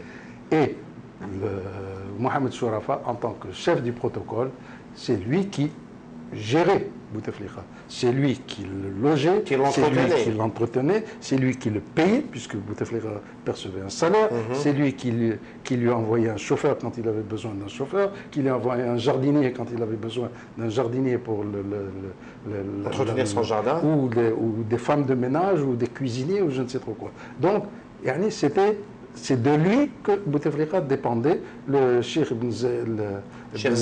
Zayed. C'était le côté politique. Donc, il y avait des liens qui étaient créés entre les deux, et Najib Sawiris a pigé ça. Il a la bonne idée. Il a nommé Mohamed Chourafa, disant, maintenant, tu vas voir ton copain. Une porte d'entrée au niveau de la présidence. Voilà. Et c'est comme ça qu'Orascom a démarré. Orascom a démarré, je ne connais pas le chiffre exact, mais je crois que c'est de l'ordre de $100 000. Il y a une somme ridicule pour démarrer. Orascom بدأت 2001 2002 قعدت وحدها في الجزائر حتى 2005 2006 Pour- نافون كونكورون. في التاريخ ما شفنا شركه تاع التليفون تدخل تخدم 3 سنين 4 سنين وحدها. لا بروميير بوس تاع اوراسكوم elle a été vendue à 25000 دينار 2 ملايين و500. اليوم لا بوس راهي دير 20000 30000 200 300 دينار. خلاوهم 4 سنين وهما يبيعوا لي بوس autour de 25000 à 20000 حتى ل 15000 دينار. Et surtout, وحدهم. quand je parle de la somme avec laquelle ils ont démarré, c'est quand même tout un réseau de téléphonie mobile. Il y a des antennes qui ont été installées un peu partout. Ça coûte des sommes énormes. Absolument. Et ils ont construit ça avec des prêts accordés par les banques Les banques algériennes. algériennes. Les banques algériennes. بيقول انت مستثمر خارجي جيت تستثمر بدراهم تاع الشعب. Voilà. Et c'est comme ça. نعم ندير نستثمر شركه جزائريه. حنا نجيبك انت من الخارج. Alors, c'est الا comme باش ça. تستثمر بدراهمي. C'est pour ça que je dis les amis du président. يعني حاب يقول بوتفليقه لا فولي روندر سيرفيس لصاحبه الفلسطيني لانه عاونوه كي كان في الامارات. Et c'est comme ça que بدراهم الشعب. Voilà. C'est comme ça que Orascom a été construite. Ensuite, Orascom a débordé de son secteur. Il n'y avait pas que la téléphonie mobile. Elle s'est lancée dans les cimenteries. Elle a acheté des cimenteries algériennes que le gouvernement algérien avait refusé à Lafarge. À Lafarge, oui. D'abord, les Algériens les avaient refusés à Lafarge. Ils les ont vendus ensuite à Orascom à un prix inférieur à celui qui avait été proposé par Lafarge. Et ensuite, Orascom les a revendus à Lafarge. Il y a en certains gagnant qui ont dit que c'était un arrangement Mais bien sûr. pour prélever des commissions sur la vente. Orascom s'est lancé dans le pétrole. Ils n'ont rien à voir là-dedans. Ils ont créé 2 sociétés mixtes avec la Sonatrach, une pour la fabrication d'ammoniac à Arzeux et une pour la commercialisation de cet ammoniac. Et n'ayant aucune connaissance dans le domaine dans ce domaine-là, dans le domaine de l'ingénierie pétrolier, ils signent le contrat d'association avec la Sonatrach et le lendemain, ils vont voir une grande compagnie allemande. On dit, venez construire l'usine. Et bon, ils ont payé bien sûr, mais eux ont gagné le gros lot entre-temps. Donc voilà tout ce qu'a fait. Entre-temps, fait la période 2002, 2003, 2005, 2006, 2007, l'Algérie, الجزائر الحكومة الجزائرية enregistre des réserves très importantes en termes de réserves de change. في هذه المرحلة نشوفوا الفقر ميزير والمشاكل الاجتماعية وشوفوا الشباب الجزائري لا بلو غروند في هذه المرحله تاع 2004 2005 وين الجزائر راهي تدخل دراهم تاع البترول، وين اوراسكوم يترفع على ظهر الجزائريين، وين هالي بيرتون ترفع على الدراهم الجزائريين اكبر مقبره للجزائر سي دوفني لا ميديتيراني، يعني البحر الابيض المتوسط ولا اكبر مقبره للجزائريين. ان فينومين حتى في التسعينات نهار كنا في الحرب الاهليه ما كانوش الجزائريين يحرقوا بالفلوكه. لو فينومين تاع الحرقه بدا في 2004 2005 وين الجزائر عندها دراهم. يعني هذو سي لي زيفي دو لا كوربسيون. لان المال اللي يروح للمشاريع الاجتماعيه يروح لجيوب المعالم الكبار. Souvenez-vous que Bouteflika, c'était en 2007, 2008, je crois, pour le budget de l'État, alors que le pétrole, non, c'était en 2006, je crois, le pétrole était arrivé à ce moment-là à 145-150 $ le baril. Ça a été le summum. Oui. Le budget de l'État algérien était basé sur 19 $ le baril. Comme si on vendait le pétrole à 19 $. En réalité, on le vendait à 140 ou 145 au prix du marché. Mais il y avait le baril, on ne le voyait pas. Ça n'apparaît pas dans les comptes de l'État, ce n'est pas officiel, l'argent rentre, mais il n'est pas dans les comptes de l'État. Il y a un fonds de régulation. Mais ce fonds de régulation, qui le connaît? Qui le contrôle? Qui le voit? Le budget de l'État, même si on a des députés qui ne servent pratiquement à rien, mais enfin, il est soumis quand même à l'Assemblée nationale. Donc on expose les faits quand même à l'opinion publique. Les journaux en parlent. Les fonds de régulation, personne n'en parle. C'est des caisses noires au sein desquelles on mettait cet argent. Et cet argent, seul Bouteflika, éventuellement le ministre des Finances, pouvait manipuler ces sommes-là, évidemment sur instruction de Bouteflika et sur instruction d'un certain nombre de généraux et entre autres de Toufik Mediane. Donc, نعاودوا نشوفوا توفيق مديان مازال يدور يعني ان انسيان داف اللي دخل في الحكم في التسعين. Non, c'est pas un DAF, lui n'est pas un DAF. Mais il était au service des DAF. Mais il était au service des DAF. D'accord. نتكلموا شويه على لي زيرف دو شونج سي سا فو ديرونج با ترو. اليوم الحكومه الجزائريه افيش le chiffre de 174 milliards de dollars de réserves de change. Les économistes algériens qui vivent en Algérie, qui sont indépendants du régime, là, qui vivent en Europe, ils disent que ces réserves de change, mais réellement, est-ce qu'ils sont liquides? Est-ce que c'est des réserves? C'est des bons, on a acheté des bons du Trésor américain. On a vu que le bon du Trésor américain, depuis l'année 2008, il a perdu beaucoup de sa valeur. كيفاش تفسر السي مارتين انت اللي راك عندك خبره في هذا الميدان هاد لي بلاسمون هادوما ازهر دو يعني اوليو دو لو ريانجكتي في ليكونومي الجيريان مازال نبلاسيوه في دي بنك امريكان et des fonds du trésor américain qui font perdre de l'argent. Parce que d'abord et avant tout, je suis désolé de le dire, mais d'abord et avant tout, ils sont incompétents. Pour gérer cet argent. Mais bien sûr, ils ne savent pas gérer cet argent. Qu'est-ce qui a été réalisé comme gros projet par l'Algérie ces dernières années? L'autoroute Est-Ouest. Voilà, le seul projet qui, au lieu de coûter 7 milliards, elle a coûté 11 milliards, voire 12 milliards de dollars. 2011. Et qui a été faite grâce aux Chinois et aux Japonais. Est-ce que l'on a créé une industrie? Est-ce que l'on a fait quelque chose de visible? Rien.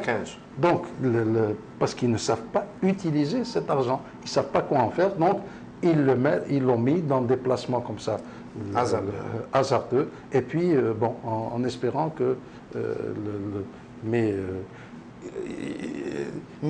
c'est l'avenir de tout un pays qui est mis en péril. Mais bien entendu. L'autre danger, c'est que qui c'est maltais, le budget public, le budget de l'État à base de 19 dollars. On a 24, 29 dollars zado. Et alors que le prix est arrivé à 140, donc il est à 110, 111. Il y a un surplus. Vous qui êtes expert en hydrocarbures, est-ce que vous ne pensez pas qu'on surexploite le pétrole algérien? Est-ce qu'il est surexploité? Il y a probablement, de la surexploitation. Parce que تخرج دراهم باش ديرهم في البنك une banque américaine, ça sert à rien. يعني راك تفرغ في les ressources naturelles تاعك باطل. Exactement. Ils vont mieux encore les laisser comme pétrole sous le sol et ils sont des réserves qui sont pour les générations à venir. Voilà. On est en train d'exploiter les réserves dans les générations à venir. Et on transforme ça en papier. Parce que les bons du Trésor américain, c'est du papier. Et si les Américains décident d'évaluer de 50% leurs bons, ben, on perd 50% de la valeur. Il y a un économiste algérien qui m'a dit que les Américains, si la crise économique mondiale persiste, pourraient aller vers le nouveau dollar. C'est des scénarios. Le nouveau dollar qui voudra dire que les 175 milliards de dollars d'aujourd'hui, à le taux de le nouveau dollar, on pourrait perdre au moins 50 voire 60% de cette valeur. Et au moins, parce que les Américains, عندهم les marines, عندهم الجيش. Et quelques journalistes algériens ont écrit dans ce sens. لكن الحكومة الجزائرية اليوم ما تردش. يقول لك non, le fonds du trésor américain, plutôt les bons du trésor américain, c'est le meilleur placement qu'on puisse faire aujourd'hui. Alors qu'il y a d'autres pays qui ont fait des fonds souverains d'investissement, comme le Qatar, comme les Émirats, qui rapportent beaucoup plus. Vous dites que c'est parce qu'ils n'ont pas de génie, c'est ça? Parce qu'ils ne savent pas. Quoi faire? Ils ne savent pas gérer cet argent. On a des incompétents au sein du gouvernement. Bien entendu, mais bien sûr. Vous citez en dernière partie aussi des sociétés comme Lavana, Saipem, Luticanti, et vous dites que ces entreprises-là ont gangréné l'économie algérienne. Lavana, c'est qui? Lavana, c'est la société canadienne qui a construit le fameux monument, comme on l'appelle Maqam Shahid Houbel, comme l'appellent les Algérois, et le centre commercial, culturel qui se trouve à côté. Voilà comment Lavalin est arrivé. Lavalin, et ça c'est connu, ça aussi, ça a été publié même par les journaux algériens, qu'ils ont distribué des commissions à tout va, et entre autres au directeur du projet, un commandant ou capitaine, je ne sais pas qu'est-ce qu'il était, Snoussi, et à l'Arbi Belkhir. On retrouve toujours l'Arbi Belkhir dans ces histoires-là. Et Lavalin, qui est une compagnie de génie civil, aujourd'hui s'est retrouvé à la tête d'un certain nombre de projets. Ce sont eux qui ont fait l'alimentation en eau de Tizi Ouzou. Ils se sont lancés Aujourd'hui, ils ont obtenu le projet de construction de la ville de Hassim Saoud. Ils ont obtenu... Que l'Abbé Bakr avait bloqué en 60. Voilà. Ils ont obtenu des contrats de construction d'installations pétrolières. C'est des secteurs qu'ils ne connaissent pas. Ce n'est pas leur métier. Seulement, on prend Lavalin, parce qu'avec Lavalin, il y a un accord de l'État sur les conditions. Et bien sûr, ils sur le choix. Et Lavalin, s'ils ne savent pas faire la chose, bon, ils ramènent une autre société canadienne ou américaine, ou je ne sais trop quoi, qui va faire le boulot à leur place. Et eux décrochent le contrat, ce sont eux qui distribuent. Le dernier contrat, il a été offert à Total, suite à la visite de Jean-Pierre Raffarin. Oui. C'était sur le gaz, je crois. C'est un contrat de 200 millions de dollars, je crois. Je ne sais pas si vous êtes au courant. Ça fait 2 ou 3 mois à peu près. Total est présente déjà depuis longtemps en Algérie. Encore que Total, au moins, c'est une compagnie à renommée mondiale. Au moins, ils ont les capacités, ils payent eux aussi. Hein. Il ne faut pas se faire d'illusions. Il ne faut pas se faire d'illusions. Toutes les sociétés payent des commissions. Sinon, elles n'obtiennent pas de contrat. Hein. C'est la loi. C'est pour obtenir un contrat d'hydrocarbures. On a fait travaux publics. Il faut payer. Ah ben, obligatoirement. Sinon, ma cache. Pourquoi choisir quelqu'un qui ne donne pas quand on peut choisir celui qui donne? C'est comme ça. Donc, encore que Total, je dis, à la limite, ils ont au moins l'expérience pétrolière pour eux, au moins, ils réalisent des choses. À la fin de votre livre, vous décrivez la Sonatrach, la Société nationale des hydrocarbures, comme un grand corps malade.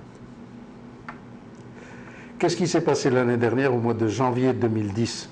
Au mois de janvier 2010, on a entendu parler tout d'un coup d'enquêteurs du DRS qui étaient en train de faire une enquête sur des détournements faits au sein de la Sonatrach.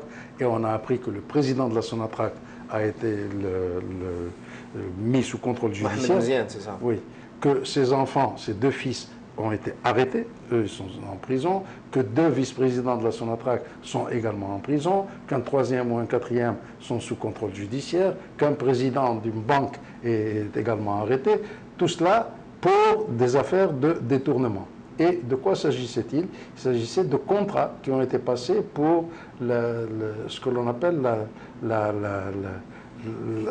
télécommunication, c'est-à-dire des installations de sécurité qui sont installées dans un centre de production, sur un pipeline, qui permettent de déclencher des alarmes quand il y a quelque chose qui ne fonctionne pas bien. Ce sont des contrats relativement importants, mais ça ne porte pas sur des millions de dollars, hein, ça porte sur des centaines de milliers de dollars. Bon, s'il y a plusieurs contrats, ça peut faire 3 ou 4 millions de dollars. Mais le gros de la corruption, il n'est pas là. Le gros de la corruption, il est dans les très grosses affaires. D'abord, dans les ventes de pétrole elles-mêmes, c'est là qu'il y a des milliards de dollars qui sont brassés et que les commissions sont nettement plus importantes. C'est dans le cadre des gros contrats, justement, de construction d'usines comme celle de Skikda ou de raffinerie, etc. C'est donc là que se trouve le gros de la corruption. Et dans cette affaire-là, donc on a l'impression comme si le DRS faisait une opération même propre, comme on dit, on pourchasse la corruption.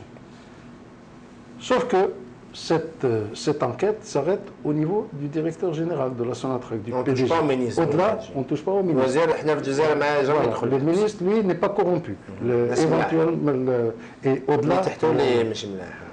Et au même moment, dans ces affaires-là, ces gens-là, les enfants du PDG ou un des vice-présidents ou je ne sais trop quoi, ils ont certainement pris de l'argent, mais ils ne l'ont fait qu'en association avec quelqu'un derrière qui les protégeait. Et ce quelqu'un, c'est certainement un haut gradé de l'armée, c'est un membre de l'entourage de Bouteflika. C'est là que se passe justement le gros des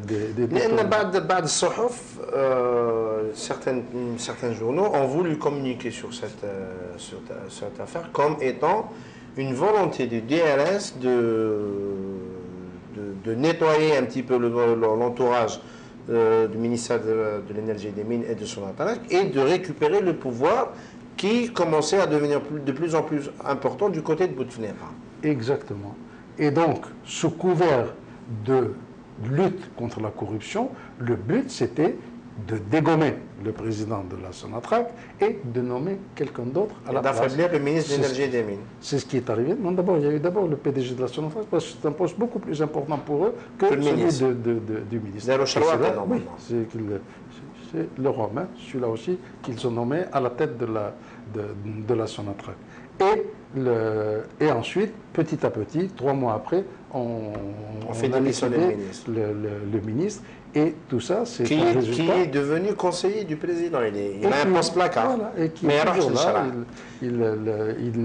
On ne touche pas à lui, alors que l'on apprend au même moment que le nouveau ministre Yousfi, il y a une semaine, 15 jours, il a fait une déclaration, il a été scandalisé par la manière dont les choses se passent à l'IAP, l'Institut algérien du pétrole. Et il a constaté qu'au sein de l'IAP, il n'y avait pas de réelle formation de foreurs pour les forages en offshore, en mer.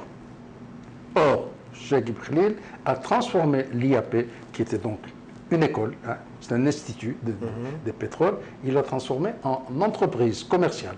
Donc, c'est devenu comme dans les universités américaines, on gagne de l'argent, il faut payer. Et pour faire fonctionner cette IAP nouvelle formule, il a pris un associé.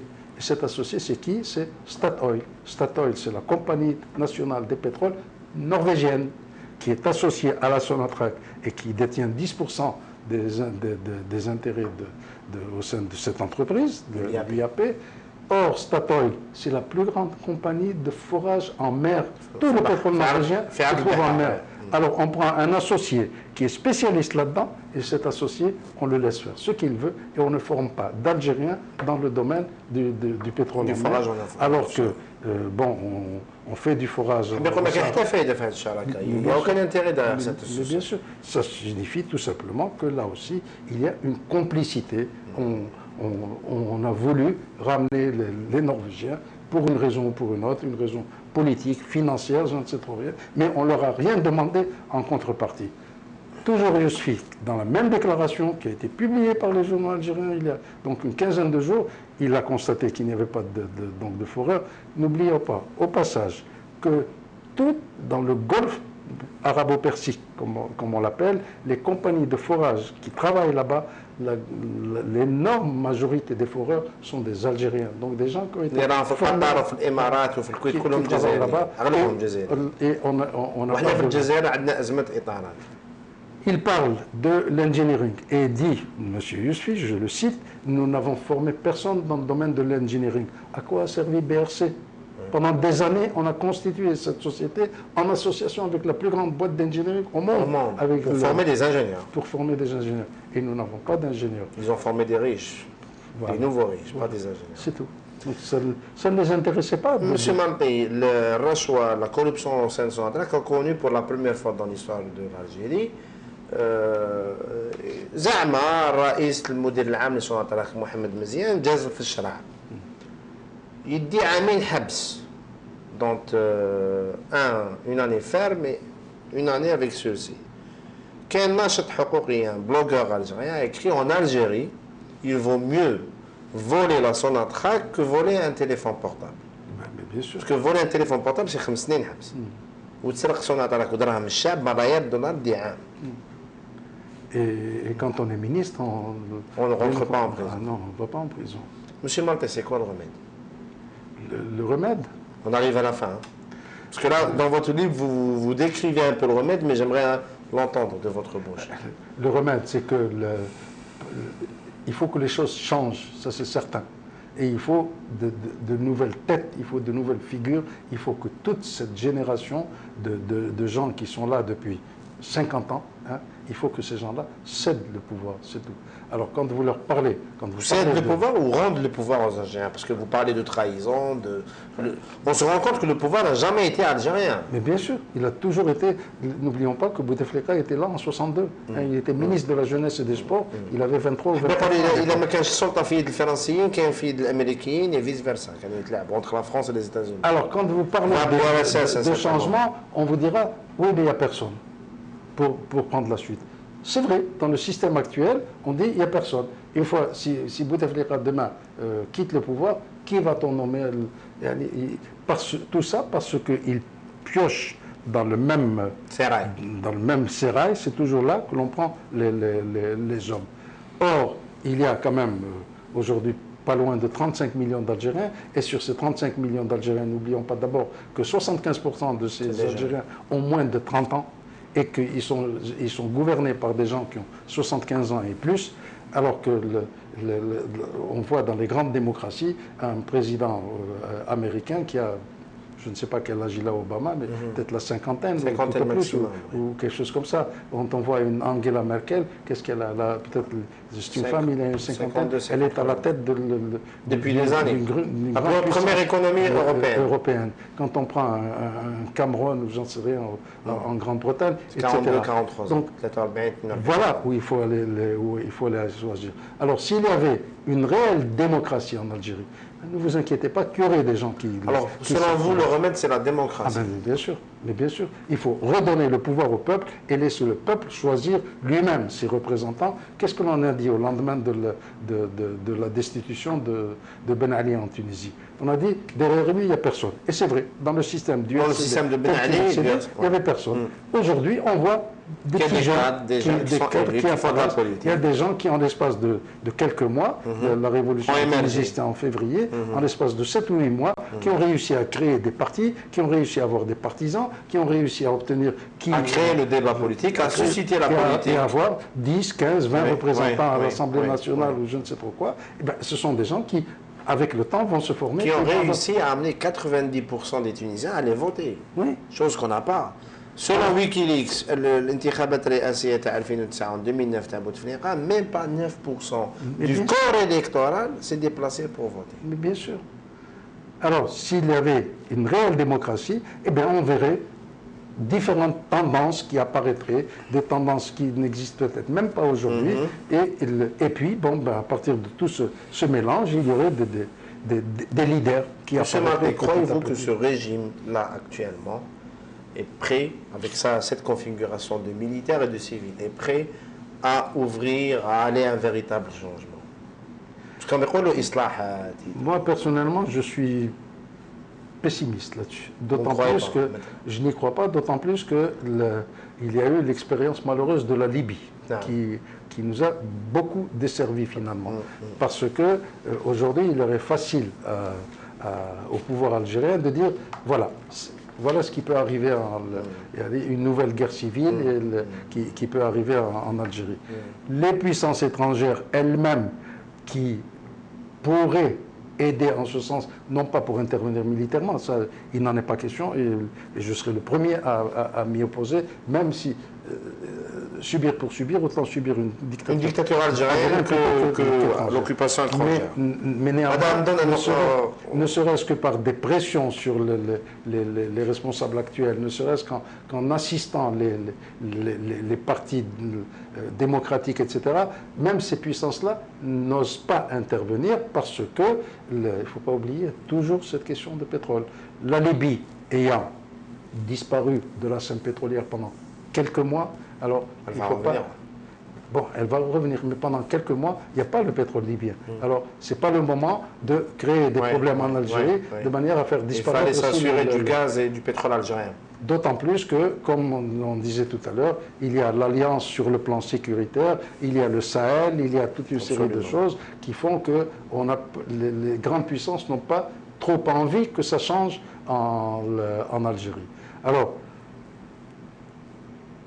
or, la solution, personnellement, je ne pense pas qu'elle viendra non plus, en tout cas pas dans l'immédiat, je ne pense pas qu'elle viendra de la rue. Parce que les jeunes Algériens, ça fait quand même 20 ans de guerre civile, les gens ont terriblement souffert, ils sont traumatisés et ils ne sont pas disposés à aller se battre et à aller mourir ou aller se battre contre un pouvoir qu'ils savent qui est extrêmement puissant. Et le rôle de l'élite, monsieur? Alors, d'où viendra la solution? Je ne sais pas. On parle de certaines réformes qui seraient peut-être quand même qu'un pays comme les États-Unis, peut-être feront-ils un peu pression pour que ces réformes soient réellement sérieuses, que l'on aille un peu plus En tout cas, personnellement, je pense que c'est une affaire qui prendra du temps. On peut avoir des réformes, on peut peut-être débaucher sur un petit changement, mais qui sera suivi d'un grand changement plus tard. Il est clair que c'est inévitable. Mais personnellement, je ne le vois pas dans l'immédiat. Mais en termes de génération qui aura à prendre le pouvoir si ce régime s'en va, est-ce que vous êtes optimiste? Est-ce qu'on كما قلت من قبل الناس تقول ما كانش يروح بوتفليقه ما كانش نكون نديرو؟ كاين انت عشت في فرنسا عشت في الولايات المتحده الامريكيه vous avez dû rencontrer des ingénieurs capables de relever le défi. Des cadres, des ingénieurs, des médecins, des banquiers, des chercheurs. Mais bien sûr, il y avait une loi qui avait été passée du temps de Hamrouche, quand Hamrouche était Premier ministre, et je pense que c'était quelque chose d'extraordinaire. Il avait dit que pour accéder au pouvoir, il ne faut pas avoir plus de 40 ans. Personnellement, si j'avais la possibilité de décider dans ce domaine, c'est une des premières mesures que je dirais. Personne au-delà de 40 ans. Donc il faut que ce soit les jeunes qui prennent la relève dans ce pays. Et parmi toute cette jeunesse, il y a des hommes capables. Seulement ces hommes, bon, ben, on ne les voit pas. Mais s'il y a une démocratie qui s'installe réellement, ben, ils apparaîtront. Les capacités s'exprimeront. Les choses apparaîtront. سيد حسين مطي شكرا جزيلا. ميرسي بوكو. مشاهدينا الكرام، نتمنى ان السيد حسين مطي قدر ان يعطيكم رؤيه عامه وواضحه على التاريخ الاسود للبترول الجزائري. الملتقى في حصه اخرى ان شاء الله، في حصتكم آفاق وتطلعات. السلام عليكم.